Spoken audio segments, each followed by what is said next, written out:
तो कैसी लगी दोस्तों आप लोगों को हमारी ये रेसिपी, कमेंट में जरूर बताएं। वीडियो अच्छा लगे तो वीडियो को लाइक और शेयर करके जाएं दोस्तों। उम्मीद करती हूँ कि आप लोगों को ये रेसिपी पसंद आई होगी। अगर रेसिपी पसंद आए तो वीडियो को लाइक किए बिना मत जाइएगा। और लीजिए दोस्तों, यमी यमी पोहा खाइए और बच्चों का लंच बॉक्स में बना कर दीजिए।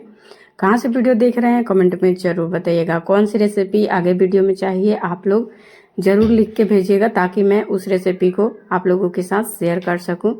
मैं पूरी कोशिश करूंगी कि आप लोगों के रेसिपी को मैं शेयर करूं। और देखिए दोस्तों, मेरा लंच में पैक हो गया है। मैं चलिए बच्चों का लंच देने के लिए। तो bye bye, thank you for watching. Video कैसी लगी कमेंट में बताना मत भूलिएगा। Thank you everyone.